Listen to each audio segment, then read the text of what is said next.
엄마, 거긴 진짜 가지 마세요. 괜히 보고 마음만 상해요. 아들이 그 말을 했을 때 저는 가슴 어딘가가 서늘해졌습니다. 무책임한 남편과 62의 황혼이혼을 했습니다. 지금은 작은 원룸에서 새벽 청소 일을 하며 혼자 살고 있습니다. 몸은 고됐지만 집은 조용했고 그 조용함이 처음엔 홀가분했습니다.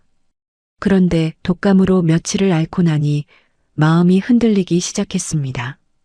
연락 한 번 없이 지방으로 내려간 65 남자가 혹시 혼자 쓰러져 있는 건 아닐까 싶었습니다. 미워서 갈라섰지만 그 걱정은 끊어지지 않았습니다. 그래서 멀리서 얼굴만 보고 오려 했습니다. 아무것도 바라는 게 없었습니다. 그런데 아들은 왜 제가 가보기도 전에 제 마음이 상할 걸 이미 알고 있었던 걸까요? 시작 전 구독과 좋아요로 함께 해주시고 어느 지역에서 듣고 계신지 댓글로 한 번씩만 남겨주세요. 그곳에 행복이 닿길 바라겠습니다. 62에 이혼을 했습니다. 주변에서 그 말을 들었을 때 다들 비슷한 반응이었습니다. 그 나이에 무슨 이혼이냐고, 이제 와서 뭘 바라는 거냐고, 그냥 참고 살면 안 되냐고요. 저도 처음엔 그 말들이 맞는 것 같았습니다. 참아야 한다고, 이 나이에 혼자 살면 뭐가 되냐고 스스로한테도 그렇게 말했으니까요. 그런데 어느 순간부터는 더 이상 그 말이 제 안에서 힘을 쓰지 못했습니다. 참는다는 게 버티는 게 아니라 그냥 사라지는 것처럼 느껴지기 시작했거든요. 남편 태식 씨가 정년퇴직을 한 건 62살 되던 해초였습니다. 오래 다닌 회사는 아니었고 중간에 몇 번 직장을 옮기면서도 그나마 버텨온 마지막 자리였습니다. 퇴직 당일엔 동료들이랑 저녁을 먹고 늦게 들어왔는데 그 얼굴이 꽤 홀가분해 보였습니다. 그때 저는 이상하게 그 표정이 마음에 걸렸습니다. 퇴직이 그렇게 홀가분할 수 있나 싶었거든요. 앞으로의 걱정보다 지금 이 편안함이 더 크게 느껴지는 사람 같았습니다. 처음 몇 달은 쉰다고 했습니다. 오래 일했으니 좀 쉬어야겠다고 몸도 추스르고 나서 다시 뭔가 찾아보겠다고 했습니다. 저는 그 말을 믿었습니다. 믿으려 했다는 게 더 정확하겠지만요. 그런데 그 몇 달이 반년이 됐고 반년이 1년이 됐습니다. 새벽에 나가던 발길이 없어지고 낮에도 소파에 앉아 텔레비전을 보는 날이 길어졌습니다. 뭔가 알아보고 있냐고 물으면 알아보는 중이라고 했고 연락해 볼 때가 있냐고 하면 있다고 했습니다. 하지만 그 알아보는 중이 몇 년째 이어졌습니다. 생활비가 빠듯해지기 시작한 건 퇴직하고 두 번째 해부터였습니다. 퇴직금이 있었지만 그게 언제까지 버텨줄 리 없었습니다. 저는 그 전부터 상가 건물 청소 일을 하고 있었는데 거기에 더해 근처 화장실 관리 일도 맡았습니다. 새벽 5시에 나가서 오전을 마치고 오후엔 다른 건물 한 곳을 더 돌았습니다. 허리가 늘 뻐근했고 손등이 갈라지는 날도 있었습니다. 그래도 그게 제 몫이라고 생각했습니다. 그 사람이 다시 일어설 때까지만 버티면 된다고 생각했으니까요. 그런데 더 서러웠던 건 가난 자체가 아니었습니다. 냉장고가 비어도 전기요금 고지서가 쌓여도 반찬 살 돈이 모자라도 늘 제가 먼저 움직였습니다. 그게 싫었던 게 아니에요. 움직이는 건 할 수 있었습니다. 그런데 그 옆에서 그 사람이 같이 버티려는 마음이 보이지 않았습니다. 그게 제일 힘들었습니다. 형편이 어려운 게 아니라 형편이 어려운데 혼자라는 느낌.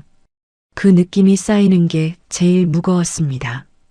태식 씨는 미안하다는 말을 자주 했습니다. 새벽에 나가는 저를 보며 미안하다고 했고 밥상에 반찬이 없으면 미안하다고 했고 제가 지쳐 보이면 미안하다고 했습니다. 처음엔 그 말이 위로가 됐습니다. 그래도 알고 있구나 싶어서요. 그런데 그 미안하다는 말 뒤에 달라지는 게 아무것도 없었습니다. 미안하다는 말이 반복되면 반복될수록 그 말이 달라지려는 의지가 아니라 그냥 그 순간을 넘기려는 말처럼 들리기 시작했습니다. 나중엔 그 말이 제일 무책임하게 들렸습니다. 차라리 아무 말도 안 하는 게 나을 것 같았습니다. 어느 날 저녁이었습니다. 퇴근하고 들어오니 태식 씨는 소파에 누워 있었고 부엌엔 그릇 하나도 씻겨 있지 않았습니다. 뭐 먹었냐고 물었더니 라면 끓여 먹었다고 했습니다. 그 말에 저는 아무 말도 하지 않았습니다. 사실 말이 나오지 않았습니다. 밥솥엔 밥이 있었고 냉장고엔 달걀이 있었고 김치도 있었습니다. 그걸 꺼내 밥 한 그릇 차리는 것도 하지 않은 사람이 텔레비전 앞에 누워 있었습니다. 저는 그날 그릇을 씻으면서 손이 물속에 잠겨 있는 채로 한참 울었습니다. 소리는 내지 않았습니다. 그냥 눈물이 흘렀습니다. 그게 마지막이었습니다. 더 버티겠다는 말도, 이제 끝내겠다는 말도 처음엔 없었습니다. 그냥 그날 이후로 제 안에서 뭔가가 조용히 꺼졌습니다. 억울함도 아니고 분노도 아니고 그냥 힘이 빠진 것처럼요. 몇 주가 지나고 나서야 저는 태식 씨한테 말했습니다. 우리 이제 그만하자고. 태식 씨는 한참 말이 없었습니다. 붙잡지도 않았습니다. 그냥 알겠다고 했습니다.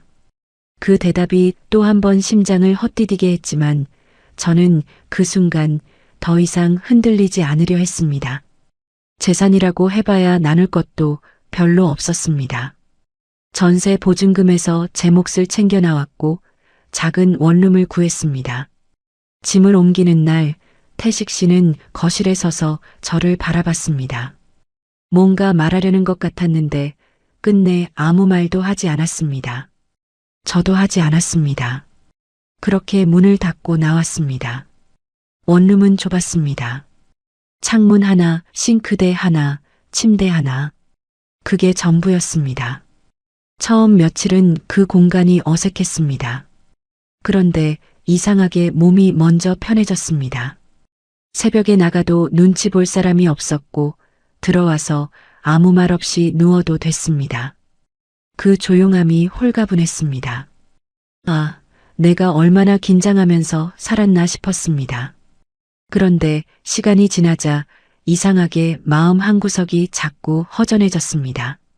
미워서 헤어진 건 맞는데 그렇다고 완전히 남처럼 잊히는 건 또 아니었습니다. 40년이라는 세월이 그렇게 하루아침에 정리되는 게 아니더군요. 태식 씨가 어디서 어떻게 사는지 가끔 궁금하기도 했습니다. 아들한테 물어보면 잘 지낸다고만 했고 저도 더 묻지 않았습니다. 이혼한 마당에 전 남편 근황을 챙기는 게 이상해 보일 것 같았으니까요. 그러면서도 마음 어딘가에 작은 불씨처럼 남아 있었습니다. 그러다 독감이 왔습니다. 처음엔 그냥 감기려니 했습니다. 그런데 이틀째 되던 날 밤 열이 오르면서 손발에 힘이 빠지기 시작했습니다. 물을 마시려고 일어났다가 어지러워서 그대로 주저앉았습니다. 주변엔 아무도 없었습니다. 전화를 해야 하나 싶었지만 누구한테 해야 할지도 막막했습니다. 아들한테 하면 며느리가 불편할 것 같고 괜히 호들갑 떨기도 싫었습니다. 결국 혼자 이불을 당겨 덮고 아침이 오길 기다렸습니다. 그 새벽에 문득 태식 씨가 떠올랐습니다. 65에 연락도 없이 지방에 내려간 사람. 끼니는 챙겨 먹고 있을까? 아플 때 옆에 아무도 없는 건 아닐까?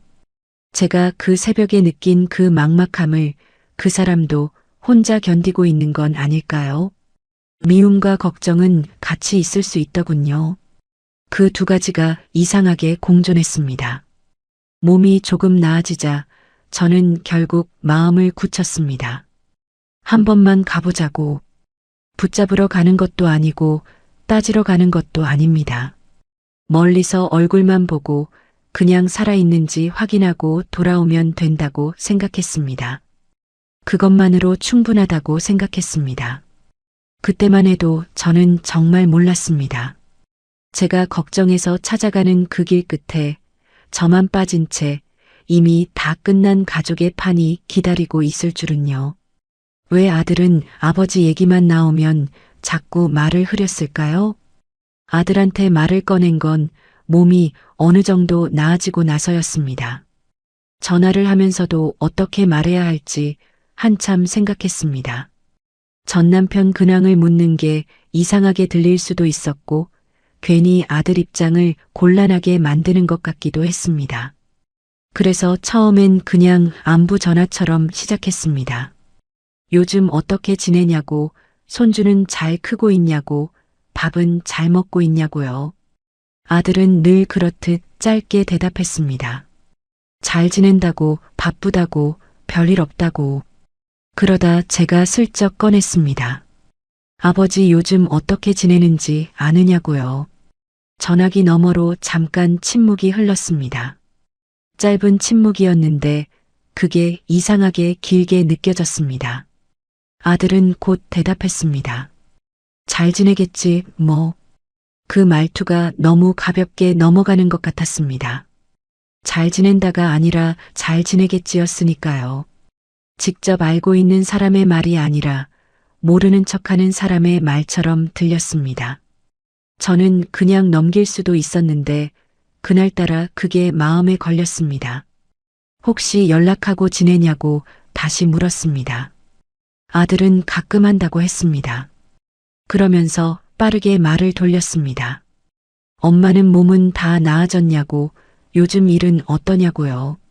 저는 그 말을 따라가지 않았습니다. 그래서 어떻게 사는 것 같더냐고, 밥은 잘 챙겨 먹고 있는 것 같냐고 물었습니다. 아들은 또 짧게 잘 지내는 것 같다고만 했습니다. 더 이상 구체적인 말은 하지 않았습니다. 그때 제가 말했습니다. 한번 가볼까 싶다고요. 그 말이 끝나기도 전에 아들 목소리가 달라졌습니다. 엄마, 거긴 진짜 가지 마세요. 괜히 보고 마음만 상해요. 단호했습니다. 부탁하는 말투가 아니라 막으려는 말투였습니다. 저는 그 순간 이상했습니다. 아버지가 어렵게 살고 있는 거라면 엄마가 상처받을 게 뭐가 있다는 건지, 오히려 불쌍하게 사는 모습을 보면 마음이 아플 수는 있어도 상처를 받는다는 표현은 달랐습니다. 상처는 예상보다 나쁜 걸 봤을 때 받는 게 아니라 예상과 전혀 다른 걸 봤을 때 받는 거니까요. 저는 왜 마음이 상하냐고 물었습니다. 아들은 대답하지 않았습니다. 그냥 괜히 복잡해진다고, 엄마가 가봤자 좋을 게 없다고만 했습니다. 저는 더 다그치지 않았습니다. 전화를 끊고 나서도 그 말이 자꾸 마음속에서 맴돌았습니다. 괜히 보고 마음만 상해요. 그 말이 뭔가를 알고 하는 말처럼 들렸습니다. 가보면 뭔가 있다는 걸 알면서 하는 말처럼요. 그날 밤은 잠이 오지 않았습니다. 천장을 보며 이런저런 생각을 했습니다. 태식 씨가 지방에 내려가서 어떻게 사는지, 왜 아들이 그렇게까지 말리는 건지, 별의별 생각이 다 들었습니다. 혹시 몸이 많이 안 좋아진 건 아닐까? 그래서 아들이 엄마가 충격받을까봐 미리 막는 건 아닐까? 그 생각이 가장 먼저 들었고, 그러니까 더 걱정이 됐습니다. 이상한 건 그 다음이었습니다. 걱정이 쌓이다 보면 이런저런 가지를 치게 됩니다. 몸이 안 좋은 게 아니라면 왜 마음이 상한다는 건지, 혼자 쓸쓸하게 사는 모습이 안쓰러워서 그러는 건지, 아니면 또 다른 이유가 있는 건지, 그 생각들이 꼬리를 물었지만 저는 애써 정리하려 했습니다. 너무 앞서 나가지 말자고, 직접 보기 전까지는 모르는 거라고 스스로한테 말했습니다. 그런데 며칠이 지나도 그 말이 머릿속에서 지워지지 않았습니다. 괜히 보고 마음만 상해요. 아들이 그 말을 한 건 저를 걱정해서였을 겁니다. 그런데 저를 걱정한다면 뭘 보게 될지 알고 있다는 뜻이기도 했습니다. 알고 있어야 막을 수 있는 거니까요. 아무것도 모르면서 가지 말라고 할 수는 없잖아요. 그 생각이 한번 자리를 잡자 더는 떨쳐내기가 어려웠습니다. 결국 저는 스스로 마음을 굳혔습니다. 아들한테 다시 물어봐도 대답이 달라질 것 같지 않았습니다. 제대로 말해줄 생각이 없는 사람한테 계속 물어봐야 돌아오는 건 흐릿한 말뿐이라는 걸 그쯤엔 알 것 같았습니다. 그러면 직접 가서 확인하는 수밖에 없었습니다. 가서 멀리서라도 한번 보고 정말 괜찮은지만 눈으로 확인하고 돌아오면 된다고 생각했습니다. 쉬는 날 새벽 첫 차를 타기로 했습니다. 아들한테는 따로 말하지 않았습니다. 말하면 또 말릴게 뻔했고 이번만큼은 제 마음을 스스로 확인하고 싶었습니다. 태식 씨가 있는 곳 주소는 이혼 서류를 정리하면서 남겨뒀던 연락처를 통해 어렵지 않게 찾을 수 있었습니다. 지방 소도시였습니다. 버스로 2시간 넘게 걸리는 곳이었습니다. 가는 날 아침 저는 새벽 4시 반에 일어났습니다. 세수를 하고 간단하게 준비를 했습니다. 특별히 차려입진 않았습니다. 뭔가 기대를 갖고 가는 게 아니었으니까요. 오래된 바람막이를 걸치고 작은 가방 하나만 들었습니다. 버스 터미널까지 걸어가면서 이른 새벽 공기가 차게 느껴졌습니다. 거리엔 사람도 없었고 가게들도 다 닫혀 있었습니다. 그 조용한 길을 걸으면서 저는 속으로 계속 되뇌었습니다. 그냥 보고만 오는 거다. 아무것도 바라는 게 없다. 그냥 살아있는지만 보고 오는 거다. 터미널에서 첫 차를 탔습니다. 자리에 앉으니 새벽 피곤함이 몰려왔지만 잠이 오지는 않았습니다. 창밖으로 어두운 도로가 지나갔고 가로등 불빛이 창문에 번졌습니다. 버스 안엔 저 말고도 몇 명이 있었는데 다들 고개를 숙이거나 눈을 감고 있었습니다. 저만 그 어둠 속에서 눈을 뜨고 있는 것 같았습니다. 가는 내내 제 머릿속에 떠오른 건 하나였습니다. 낡은 집, 불 꺼진 방, 텅 빈 부엌, 약봉지 몇 개. 저는 정말 그런 모습을 예상하고 갔습니다. 혼자 지방에 내려간 65 남자가 연락도 끊고 누구 도움도 없이 살고 있다면 그 정도가 맞는 것 같았습니다. 어쩌면 집안이 엉망이거나 냉장고가 비어 있거나 얼굴이 많이 수척해졌을지도 모른다고 생각했습니다. 그래도 괜찮다고 했습니다. 그 모습을 보고 오면 제 걱정이 끝날 것 같았습니다. 거기까지만이라고 생각했습니다. 버스를 2번 갈아탔습니다. 2번째 버스에서 내리니 읍내였습니다. 거기서 다시 택시를 잡아야 했습니다. 택시 기사한테 주소를 보여주니 바로 알더군요. 어디쯤인지 설명도 없이 차를 출발시켰습니다. 그 동네 사람들은 다 아는 길인 것 같았습니다. 저는 그게 왜인지 그 순간엔 생각하지 않았습니다. 택시를 타고 20분쯤 들어갔을까요? 창밖으로 풍경이 달라지기 시작했습니다. 읍내의 낡은 건물들이 사라지고 길 양쪽으로 낮은 산과 논밭이 이어졌습니다. 제가 상상했던 그 쓸쓸한 시골집이 어딘가 있겠구나 싶었습니다. 마음의 준비를 했습니다. 어떤 모습을 봐도 담담하게 보고 오자고요. 그런데 택시가 멈춘 곳은 제 예상과 전혀 달랐습니다. 아들은 왜 제가 보기도 전에 제 마음이 상할 걸 알고 있었을까요? 택시가 떠나고 나서도 저는 한동안 그 자리에 서 있었습니다. 발이 움직이지 않았습니다. 움직이려는 마음이 없었던 게 아니라 눈앞에 있는 게 너무 낯설어서 몸이 먼저 굳어버렸습니다. 제가 2시간 넘게 버스를 타고 택시까지 갈아타며 찾아온 곳이 이 집이 맞나 싶었습니다. 주소를 다시 확인했습니다. 틀리지 않았습니다. 언덕 아래로 내려다 보이는 그 집은 제가 상상했던 것과 하나도 닮지 않았습니다. 낡고 어두운 집을 생각했습니다. 불도 잘 안 켜진 방 마당엔 자풀이 자라고 현관 앞엔 신발 한 켤레만 덩그러니 놓인 그런 집. 65에 혼자 지방으로 내려간 사람이라면 그 정도가 맞는 것 같았습니다. 그런데 눈앞에 있는 건 달랐습니다. 마당 한쪽엔 작은 텃밭이 반듯하게 정리돼 있었고 울타리를 따라 화분들이 줄지어 놓여 있었습니다. 그 화분들이 마구 늘어놓은 게 아니라 누가 공들여 배치한 것처럼 가지런했습니다. 집 외벽도 깨끗했고 지붕도 낡아 보이지 않았습니다. 오래 살아온 사람의 집이 아니라 새로 단장한 사람의 집처럼 보였습니다. 그때 대문 안쪽에서 인기척이 났습니다. 호스를 손에 든 사람이 마당을 가로질러 걸어오고 있었습니다. 처음엔 역광 때문에 얼굴이 잘 안 보였습니다. 그런데 몇 발짝 더 다가오던 그 사람이 고개를 드는 순간 저는 숨이 턱 막혔습니다. 태식 씨였습니다. 분명 그 사람인데, 분명 제가 40년을 함께 산 사람인데 낯설었습니다.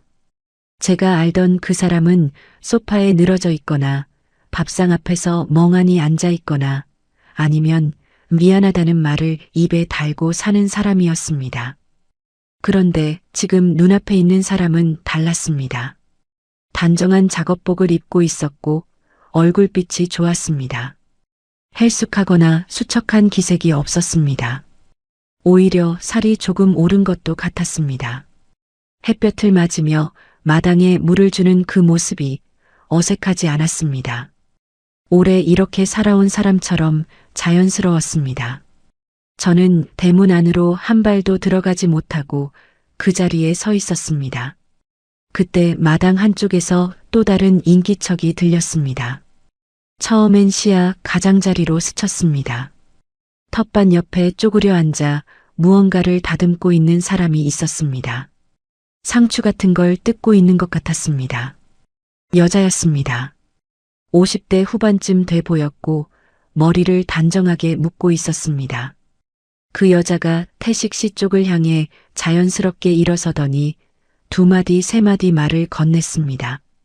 태식 씨도 호스를 내리며 대답했습니다. 저는 그 말이 들리지 않았습니다. 너무 멀었고 귀가 먹먹했습니다.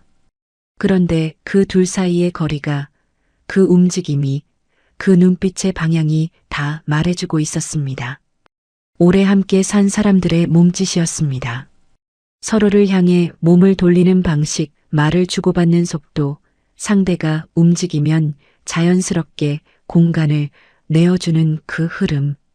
낯선 두 사람이 어색하게 만들어내는 관계가 아니었습니다. 이미 서로의 자리를 알고 있는 사람들이었습니다.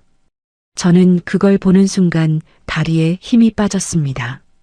어디 기댈 데도 없는 길가에 서서 그냥 그 자리에 못 박힌 것처럼 있었습니다. 들어갈 수가 없었습니다. 들어가서 뭘 어떻게 해야 할지도 몰랐고 들어갔다가 어떤 말이 오갈지도 몰랐습니다. 무엇보다도 그 집 안으로 발을 들이는 순간 제가 예상하지 못한 무언가를 전부 마주하게 될 것 같았습니다. 몸이 그걸 알고 있었습니다. 그래서 발이 움직이지 않았습니다. 저는 결국 그 자리에서 돌아섰습니다. 언덕을 내려가다 보니 길 아래에 작은 슈퍼가 있었습니다. 간판도 없는 작은 가게였는데 유리문에 과자 봉지와 음료 광고가 붙어 있었습니다. 저는 거기로 들어갔습니다. 혹시 제가 잘못 본 게 아닐까 싶었습니다. 아니면 그 집 사람이 태식 씨가 맞는지 다시 한번 확인하고 싶었는지도 모릅니다.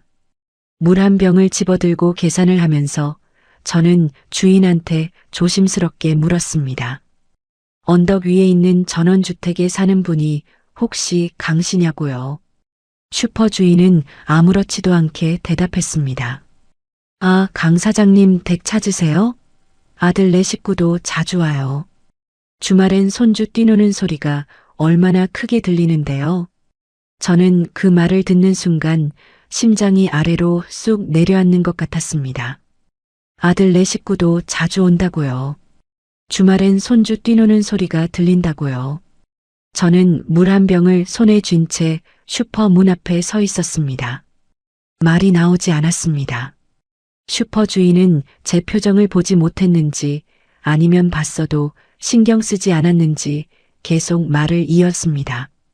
강 사장님이 여기 오신 지 꽤 됐다고, 동네 어른들이랑도 잘 어울리신다고, 저번 달엔 복지관 행사에도 후원을 하셨다고 했습니다. 저는 그 말들이 귀에 들어오는 것 같으면서도 제대로 들리지 않았습니다. 머릿속에서 자꾸 아까 그 장면이 겹쳤습니다. 마당에서 물을 주던 태식 씨, 그 옆에서 상추를 다듬던 여자, 그 두 사람이 아무렇지도 않게 말을 주고받던 모습. 그리고 슈퍼 주인 말대로라면 그 집에 아들 가족도 자주 드나들고 있었다는 것. 주말엔 손주 소리까지 들린다는 것. 그 집에 제가 없었습니다. 그냥 없는 게 아니었습니다. 처음부터 없었던 것처럼 아예 자리가 없었습니다. 저만 뺀 채로 그 집이 완성돼 있었습니다. 아들도 며느리도 손주도 다 알고 있었고 다 드나들고 있었는데 저만 몰랐습니다. 저만 여기까지 버스를 2번 갈아타고 택시를 타고 언덕을 올라와서 대문 밖에 서 있었습니다. 다리가 풀려서 슈퍼 앞 평상에 잠깐 앉았습니다. 물을 한 모금 마셨는데 넘어가지 않는 것 같았습니다. 눈물이 나올 것 같았지만 나오지 않았습니다. 울기엔 뭔가가 너무 단단하게 막혀 있었습니다. 아직 제대로 실감이 안 됐습니다. 본 것들이 전부 사실로 받아들여지지 않았습니다. 다시 한번 그 집을 올려다봤습니다. 언덕 위로 지붕이 보였습니다. 창문에 빛이 들어와 있었고 마당 한쪽에서 연기 같은 게 올라왔습니다. 밥을 짓는 건지 뭔가를 끓이는 건지 알 수 없었지만 그 집은 살아 있었습니다. 온기가 있었습니다. 분명하게 사람이 사는 집이었습니다. 그것도 혼자 사는 집이 아니라 여럿이 드나드는 집이었습니다. 저는 그냥 혼자 그 온기 밖에 있었습니다. 그 집 현관 앞에 뭐가 있었는지 기억이 났습니다. 택시에서 내려 처음 집을 봤을 때 대문 너머로 현관이 살짝 보였습니다. 현관 앞엔 신발이 있었습니다. 남자 운동화 한 켤레, 그리고 여자 슬리퍼 한 켤레. 가지런히 놓여 있었습니다. 오랫동안 그 자리에 있어 온 것처럼요. 그리고 창문 안쪽으로 뭔가 색깔 있는 것들이 붙어 있었는데 아이 그림 같았습니다. 손주가 그린 그림인지도 몰랐습니다. 그 집은 단순히 둘이 사는 집이 아니었습니다. 누군가 자주 오가는 집이었습니다. 손주 그림이 창문에 붙어 있고 주말이면 아이 뛰는 소리가 들리는 집. 그 집에 아들 가족의 자리도 있었습니다. 저를 빼고 만들어진 자리가요. 버스 시간에 맞춰 일어섰습니다. 다시 올라가서 그 집 문을 두드릴 용기가 없었습니다. 그게 겁이 나서가 아니었습니다. 지금 이 상태로 그 안에 들어가면 제가 감당할 수 있는 것보다 더 많은 걸 보게 될 것 같았습니다. 오늘은 그냥 여기까지만 보고 가자고 했습니다. 대문 밖에서 본 것만으로도 이미 충분히 많은 걸 알게 됐으니까요. 돌아오는 버스 안에서 저는 창밖만 봤습니다. 해가 기울면서 들판이 노랗게 물들고 있었습니다. 그 풍경이 예쁘다는 생각이 들었다가 그 생각이 드는 게 이상하다는 생각이 들었습니다. 지금 이 상황에 풍경이 예쁘다니요. 그런데 그게 또 사람 마음이더군요. 마음이 제일 무너지는 날에도 눈은 여전히 뭔가를 보고 있었습니다. 집에 돌아오니 방이 조용했습니다. 원룸 불을 켜고 가방을 내려놓았습니다. 그 조용함이 오늘따라 달랐습니다. 전엔 그 조용함이 홀가분함이었는데 오늘은 그냥 혼자라는 느낌이었습니다. 딱 그 차이였습니다. 자리에 앉아서 멍하니 있다가 문득 아들 생각이 났습니다. 아들은 그 집을 알고 있었습니다. 자주 드나들고 있었습니다. 손주도 그 마당에서 뛰어놀고 있었습니다. 그런데 저한테는 한마디도 하지 않았습니다. 괜히 보고 마음만 상해요. 그 말 뒤에 이 모든 게 숨어 있었습니다. 아들 가족은 대체 언제부터 그 집을 드나들고 있었던 걸까요? 집에 돌아온 날 밤은 거의 뜬 눈으로 보냈습니다. 누우면 눈이 감길 것 같았는데 막상 이불을 덮으면 아까 그 집이 자꾸 떠올랐습니다. 언덕 아래로 보이던 전원주택, 마당에서 호스를 들고 서 있던 태식 씨, 텃밭 옆에서 상추를 다듬던 그 여자 가지런히 놓여있던 신발 두 켤레. 그 장면들이 눈을 감으면 더 선명하게 떠올랐습니다. 억지로 다른 생각을 해보려 했지만 쉽지 않았습니다. 무엇보다 자꾸 걸리는 건 슈퍼 주인이 했던 말이었습니다. 아들 내 식구도 자주 와요. 주말엔 손주 뛰노는 소리가 얼마나 크게 들리는데요. 그 말이 귓가에서 지워지지 않았습니다. 아들이 알고 있는 것과 모르는 것의 경계가 어디인지 처음부터 다 알고 있었던 건지 아니면 나중에 알게 된 건지 알면서도 숨긴 건지 아니면 말할 타이밍을 못 찾은 건지 그 생각이 돌고 또 돌았습니다. 잠이 든 건지 그냥 눈을 감고 있었던 건지 모를 새벽이 지나고 아침이 됐습니다. 청소일을 나가면서도 머릿속이 무거웠습니다. 손을 움직이면서도 생각은 딴 데 가 있었습니다. 걸레를 짜다가 멍하니 서 있는 적도 있었고 엘리베이터 버튼을 잘못 누른 적도 있었습니다. 몸은 일을 하고 있는데 마음이 따라오지 않는 날이었습니다. 그런 날이 며칠 이어졌습니다. 결국 저는 아들 집에 가보기로 했습니다. 직접 따지러 가는 게 아니었습니다. 그냥 얼굴을 보면 알 것 같았습니다. 말을 안 해도 눈빛에서 뭔가가 보일 것 같았습니다. 제가 그날 본 걸 알고 있는 사람인지 아니면 정말 모르는 사람인지 40년 넘게 아들 얼굴을 봐온 엄마가 그것 하나 못 읽을 리 없었습니다. 주말 오전에 아들 집에 갔습니다. 미리 연락은 했습니다. 손주 보러 간다고만 했습니다. 아들은 오라고 했고 며느리 수진 씨도 반갑게 맞아줬습니다. 겉으로 보기엔 아무것도 달라 보이지 않는 풍경이었습니다. 손주가 뛰어와서 할머니 하고 안겼고 부엌에서 뭔가 끓이는 냄새가 났습니다. 평범한 주말 아침이었습니다. 저도 처음엔 그냥 손주랑 놀았습니다. 블록을 쌓다가 무너뜨리고 그림책을 읽어주고 손주가 가져오는 장난감을 함께 만지작거렸습니다. 아들은 소파에 앉아 휴대폰을 보고 있었고 며느리는 부엌과 거실을 오갔습니다. 표면적으로는 그냥 여느 주말이었습니다. 그러다 냉장고 옆에 붙어 있는 사진 한 장이 눈에 들어왔습니다. 처음엔 그냥 지나쳤습니다. 냉장고에 사진이나 그림이 붙어 있는 건 흔한 일이니까요. 그런데 손주를 안고 부엌 쪽으로 걸어가다가 그 사진이 시야에 다시 들어왔습니다. 저는 그 자리에서 멈췄습니다. 잔디 깔린 마당에서 손주가 작은 삽을 들고 환하게 웃고 있는 사진이었습니다. 환한 햇살 아래 손주 얼굴이 참 밝았습니다. 그런데 사진 뒤쪽 배경에 나무로 만든 데크 난간이 보였습니다. 그 난간의 모양이 낯설지 않았습니다. 제가 그날 언덕 위에서 봤던 그 전원주택의 데크였습니다. 숨이 잠깐 멎었습니다. 손주가 그 집 마당에서 삽을 들고 웃고 있었습니다.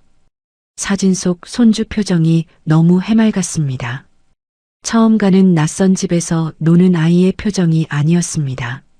자주 가서 익숙한 곳에서 노는 아이의 표정이었습니다. 저는 그 사진을 손에 들고 아들한테 물었습니다. 이거 어디냐? 목소리가 평소보다 낮게 나왔습니다.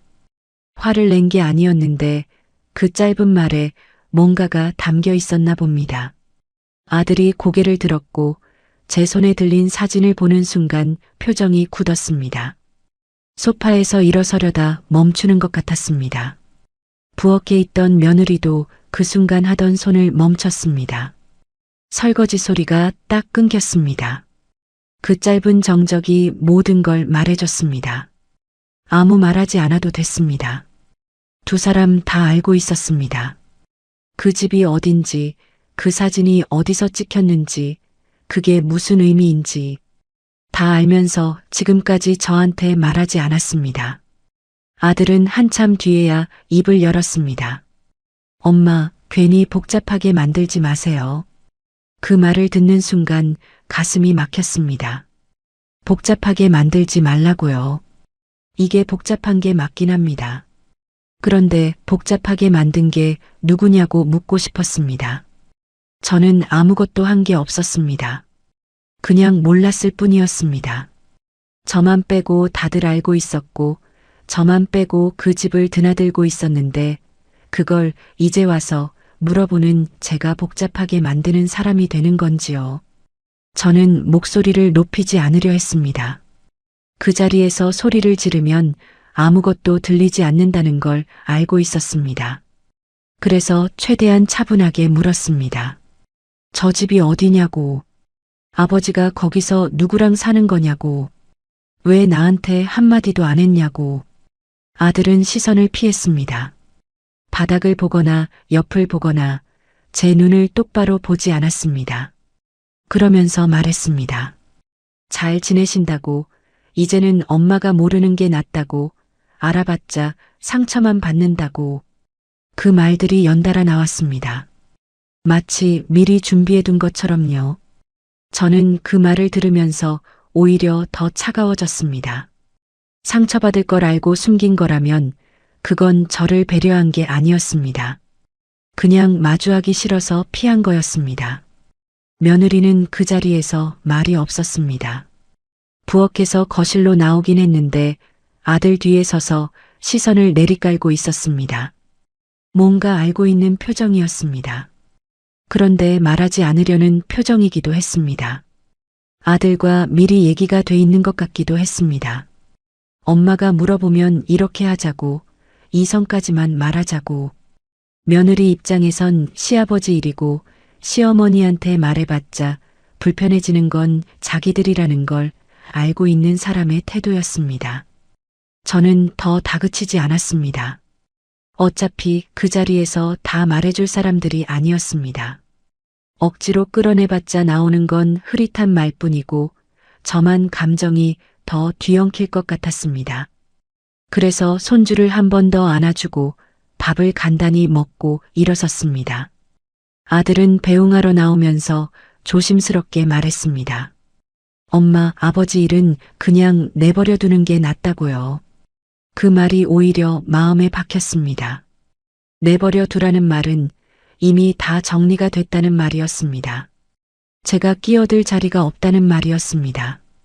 아들이 말하지 않아도 그 집의 윤곽이 점점 선명해지고 있었습니다. 태식 씨 곁에 이미 누군가가 있고 그 누군가와 아들 가족도 이미 관계가 생겨 있다는 것. 저만 그 바깥에 있다는 것. 집에 돌아오는 버스 안에서 저는 손주 사진을 자꾸 떠올렸습니다. 그 해맑게 웃는 얼굴이 자꾸 눈에 밟혔습니다. 손주가 잘못한 건 아무것도 없었습니다. 그 아이는 그냥 마당에서 신나게 뛰어놀았을 뿐이었습니다. 그런데 그 웃음이 왜 그렇게 마음을 아프게 하는지 모르겠었습니다. 제가 한 번도 가보지 못한 그 마당에서 저를 빼고 다 함께 있었다는 게 자꾸 마음속에서 무언가를 건드렸습니다. 나중에 생각해보니 더 이상했습니다. 아들이 저를 말렸던 이유가 단순히 제가 상처받을까봐가 아니었습니다. 그 집의 질서를 깨고 싶지 않아서였습니다. 이미 그 집안에 아들 가족의 자리가 만들어져 있었고 제가 그 집을 알게 되는 순간 그 질서가 흔들릴 것 같아서 막고 있었던 것 같았습니다. 저를 배려한 게 아니라 자기들이 편한 쪽으로 저를 바깥에 두고 싶었던 거였습니다. 그 판단이 틀렸다고 단정 짓기도 어려웠습니다. 아들 입장에서 어떤 선택이 맞는지는 저도 몰랐습니다. 그런데 그 선택이 저한테는 너무 아팠습니다. 원룸에 들어와 불을 켰습니다. 혼자 밥을 차려 먹고 설거지를 하고 침대에 앉았습니다. 그날따라 방이 더 좁아 보였습니다. 작은 창문으로 어두운 하늘이 보였습니다. 저는 그 하늘을 보면서 생각했습니다. 내가 이 결혼을 유지하는 동안 잃은 것들, 이혼하고 나서 새로 얻은 것들, 그리고 내가 알지도 못하는 사이에 이미 정리돼 버린 것들, 그리고 그것보다 더 모욕적인 일이 얼마 지나지 않아 공개된 자리에서 벌어졌습니다. 그들은 왜 저를 가족이 아닌 불편한 사람처럼 숨기려 했을까요? 그 일이 있고 나서 며칠이 지났습니다. 아들 집에서 돌아온 뒤로 저는 일부러 더 바쁘게 움직이려 했습니다. 새벽에 일찍 나가고 청소가 끝나면 다른 일거리가 없나 찾아보고 집에 돌아와서도 뭔가 손을 움직이고 있으려 했습니다. 가만히 앉아 있으면 생각이 많아지고 생각이 많아지면 또 그 집이 떠오를 것 같았습니다. 그래서 몸을 쉬지 않으려 했습니다. 그게 그때 제가 할 수 있는 유일한 방법이었습니다. 그러던 어느 날 오전이었습니다. 제가 청소를 맡고 있는 상가 건물 1층 로비에 뭔가 준비가 한창이었습니다. 접이식 테이블이 들어오고 현수막을 거는 사람들이 있었고 안쪽으로 의자들이 줄지어 세워지고 있었습니다. 지역 복지재단에서 여는 소규모 감사 행사 같았습니다. 저는 청소 구역이 겹치지 않게 옆쪽으로 비켜서 일을 마저 하려 했습니다. 그때 입구 쪽에 걸린 배너가 눈에 들어왔습니다. 처음엔 그냥 지나쳤습니다. 행사 배너를 굳이 읽을 이유가 없었으니까요. 그런데 발걸음이 저절로 멈췄습니다. 배너 한쪽에 후원자 명단이 적혀 있었는데 그 안에서 낯익은 이름 3글자가 눈에 박혔습니다. 강태식? 저는 그 이름을 보고 한참을 그 자리에 서 있었습니다. 걸레를 손에 쥔 채로 배너 앞에 서서 그 이름을 몇 번이고 다시 읽었습니다. 틀리지 않았습니다. 분명히 강태식이었습니다. 평생 생활비 걱정만 하던 사람이 퇴직하고 나서도 돈이 없다고 했던 사람이 이혼할 때 재산이라고는 나눌 것도 없다고 했던 그 사람이 후원자로 이름이 올라 있었습니다. 믿기지 않았습니다. 그런데 믿기지 않는다고 해서 눈앞에 있는 게 사라지는 건 아니었습니다. 저는 잠깐 멍하니 서 있다가 행사장 안쪽을 힐끗 들여다봤습니다. 단지 확인하려는 마음이었습니다. 혹시 동명이인인지 아니면 정말 그 사람인지. 그리고 저는 그대로 숨이 막혔습니다. 행사장 안쪽에 태식 씨가 있었습니다. 정장 차림이었습니다. 제가 함께 살던 20년 넘는 세월 동안 명절이나 경조사 때 말고는 잘 입지 않던 정장을 입고 있었습니다. 그런데 그게 어색하지 않았습니다. 그 자리에 자연스럽게 서 있었습니다. 주변 사람들과 인사를 나누고 고개를 끄덕이고 웃는 얼굴이었습니다. 그리고 그 바로 옆에 그 여자가 있었습니다. 처음 봤습니다. 그날 그 집 마당에서 멀리서 봤을 때와 달리 이번엔 꽤 가까이서 보게 됐습니다. 50대 후반으로 보였고 단정한 차림이었습니다. 태식 씨 옆에서 행사 관계자로 보이는 사람과 이야기를 나누고 있었는데 그 모습이 너무 자연스러웠습니다.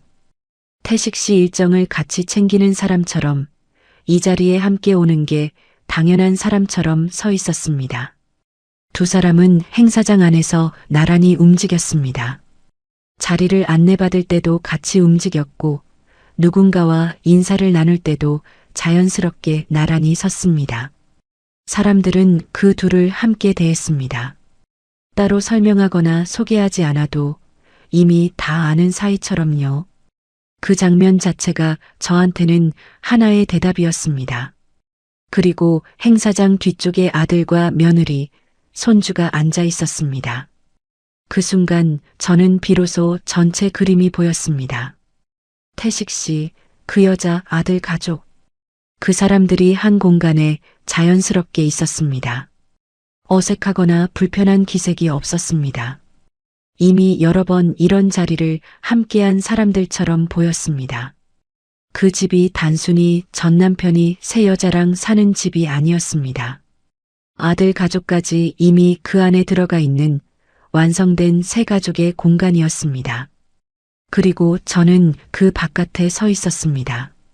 청소 도구를 들고 로비 한쪽에서 그 장면을 보고 있었습니다. 가족이 아니라 그 건물에서 일하는 사람으로 저는 그 순간 내가 지금 어디에 서 있는지를 너무 선명하게 느꼈습니다. 그때 그 여자가 저를 봤습니다. 행사장 쪽에서 나오다가 눈이 마주쳤습니다. 저는 피하지 않았습니다. 피할 이유가 없었습니다. 그 여자는 잠깐 저를 살피더니 사람들 앞에서 너무도 태연하게 말했습니다. 아, 태식 씨 예전 인연 되시는 분이시죠?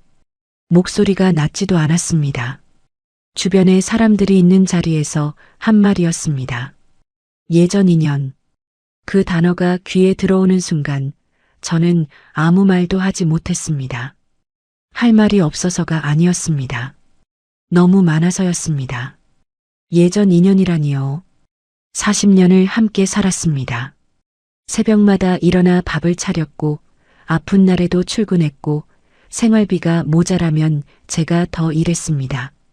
아들을 낳고 키우면서 잠을 줄였고 명절이면 온종일 부엌에 서 있었습니다.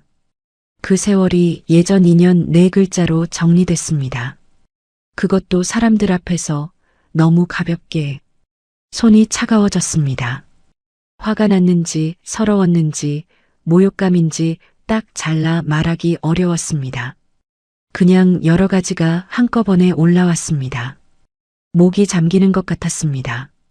저는 그 자리에서 아무 말도 하지 않고 돌아섰습니다. 청소 도구를 챙겨서 그냥 걸어 나왔습니다. 그 자리에 더 있을 이유가 없었습니다. 밖으로 나와 건물 옆 계단에 잠깐 앉았습니다. 바람이 조금 불었습니다. 손이 아직도 차가웠습니다. 심호흡을 몇 번 했습니다. 울고 싶었는데 눈물이 나오지 않았습니다. 아까부터 자꾸 그랬습니다. 울어야 할 것 같은 상황인데 몸이 따라주지 않았습니다. 그냥 멍했습니다. 그날 저녁 저는 아들한테 전화를 했습니다. 오늘 행사장에서 봤다고, 거기 왜 있었냐고, 그 여자가 누구냐고 물었습니다. 아들은 처음에 또 얼버무렸습니다. 그냥 아버지 행사에 같이 간 거라고, 엄마가 거기 있을 줄 몰랐다고 했습니다. 저는 그 말을 자르고 다시 물었습니다. 그 여자가 아버지랑 같이 사는 거냐고, 아들은 얼마나 됐냐고. 한참 침묵이 흘렀습니다. 아들이 결국 말했습니다. 이혼하고 나서 아버지가 지방으로 내려갈 때 이미 알고 지내던 사람이라고 했습니다. 처음엔 생활을 정리하는 걸 도와주는 정도였는데 나중엔 병원도 같이 다니고 집도 함께 알아보고 하면서 가까워졌다고요. 지금은 아버지 건강관리며 요양 상담까지 그 여자가 챙기고 있다고 했습니다. 아들 목소리는 담담했습니다. 마치 어쩔 수 없는 일이라는 듯이 그냥 그렇게 됐다는 듯이요. 저는 그 담담함이 오히려 더 아팠습니다. 아들한테 이건 당연한 일이 됐구나 싶었습니다. 아버지 곁에 그 여자가 있는 게 이미 일상이 돼버린 사람의 말투였습니다. 저는 전화를 끊고 나서 한참 앉아 있었습니다. 새 여자가 있다는 게 충격이 아니었습니다. 이혼한 사람이 새 인연을 만나는 건 있을 수 있는 일이었습니다. 제가 견디기 힘들었던 건 다른 것이었습니다. 늙고 아프고 힘들 때 옆에서 챙겨주는 사람의 자리, 병원에 같이 가주고 약을 챙겨주고 불편한 몸을 돌봐주는 그 자리, 그게 이미 그 여자한테 넘어가 있었습니다. 저는 걱정해서 찾아갔습니다. 혼자 쓰러져 있는 건 아닐까 싶어서 끼니는 챙겨 먹는 건지 걱정돼서 버스를 2번 갈아타고 찾아갔습니다. 그런데 그 사람 인생에서 저는 이미 가장 바깥으로 밀려나 있었습니다. 제가 걱정하던 그 자리에 이미 다른 사람이 들어와 있었고 그 사람이 병원도 같이 가고 집도 같이 알아보고 요양 상담까지 챙기고 있었습니다. 그제야 아들이 왜 그렇게까지 저를 말렸는지 알 것 같았습니다. 제가 가서 상처받을 장면은 전 남편이 잘 사는 모습이 아니었습니다. 제자리가 완전히 대체된 현실이었습니다. 그것도 단순히 연인 자리가 아니라 늙어서 아플 때 곁에 있어줄 사람의 자리까지요. 아들은 그걸 알고 있었고 그래서 막았습니다. 막는 게 맞다고 생각했을 겁니다. 어쩌면 그게 아들로서 할 수 있는 최선이었는지도 모릅니다. 그런데 막는다고 사실이 달라지는 건 아니었습니다. 저는 알게 됐습니다. 보게 됐습니다. 예전 인연이라는 말도 들었습니다. 이미 다 알아버린 뒤에는 모르는 척할 수가 없었습니다. 그 말들이 몸속 어딘가에 박혀서 쉽게 빠져나오지 않았습니다. 잠자리에 들기 전에 저는 오래 생각했습니다. 이대로 그냥 넘어갈 것인지, 모른 척하고 없는 척하고 그냥 살아갈 것인지, 그렇게 하면 편할 수도 있었습니다. 아무도 불편하지 않고 아무것도 달라지지 않고 그냥 각자의 자리에서 살아가는 거니까요. 그런데 그게 되지 않았습니다. 예전 인연이라는 말이 자꾸 귀에 걸렸습니다. 40년이 그 말 한마디로 지워지는 게 맞는 건지 저는 그게 자꾸 마음에 걸렸습니다. 결국 저는 마음을 굳혔습니다. 따지러 가는 게 아니었습니다. 돈을 받아내려는 것도 아니었습니다. 단지 묻고 싶었습니다. 왜 저를 없는 사람처럼 만들었는지 그 한 가지만 물어보고 싶었습니다. 아들은 왜 그 사실을 알면서도 끝까지 제게 숨겼을까요? 만남 자리를 만드는데 생각보다 오래 걸렸습니다. 아들한테 말했습니다. 아버지랑 한번 마주 앉고 싶다고 따지러 가는 게 아니니 자리를 만들어 달라고요. 아들은 처음에 왜 굳이 그래야 하냐고 했습니다. 이제 와서 만나봤자 뭐가 달라지냐고 서로 상처만 더 받는 거 아니냐고 했습니다. 저는 그 말에 흔들리지 않았습니다. 달라지는 게 없어도 괜찮다고 했습니다. 그냥 할 말이 있다고 그 말을 직접 하고 싶다고 했습니다. 아들은 며칠을 더 미적거렸습니다. 연락이 없는 날엔 제가 먼저 문자를 넣었습니다. 자리 만들어줄 수 있냐고 짧게 끝낼 테니 걱정하지 말라고요. 결국 아들이 나를 잡아줬습니다. 아들 집 근처 작은 카페였습니다. 태식 씨도 오기로 했다고 했습니다. 아들도 그 자리에 같이 있겠다고 했습니다. 약속한 날 저는 일찍 나섰습니다. 특별히 차려입진 않았습니다. 그냥 평소에 깔끔하게 입는 옷을 골랐습니다. 거울을 보면서 잠깐 멈췄습니다.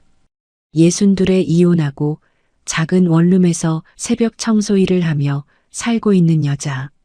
그게 저였습니다. 초라하다는 생각이 들었다가 그 생각을 그냥 내려놓았습니다. 오늘 제가 그 자리에 가는 건 초라함을 확인하러 가는 게 아니었으니까요. 카페에 먼저 도착했습니다. 창가 자리에 앉아서 바깥을 봤습니다. 사람들이 지나가고 차가 다니고 아무것도 모르는 거리가 평범하게 흘러가고 있었습니다. 커피를 한 모금 마셨습니다. 손이 떨리진 않았습니다. 생각보다 마음이 고요했습니다. 태식 씨가 먼저 들어왔습니다. 아들이 옆에 있었습니다. 태식 씨는 저를 보더니 잠깐 멈칫했습니다. 그러고는 자리에 앉았습니다. 아들도 맞은편에 앉았습니다. 셋이 테이블 하나를 두고 앉으니 공기가 무거워졌습니다. 아무도 먼저 말을 꺼내지 않았습니다. 잠깐의 침묵이 길게 느껴졌습니다. 저는 먼저 입을 열었습니다. 저는 돈 달라고 나온 게 아니에요. 왜 저를 없는 사람처럼 만들었는지 그걸 묻는 거예요. 목소리가 생각보다 차분하게 나왔습니다. 떨릴 것 같았는데 그렇지 않았습니다.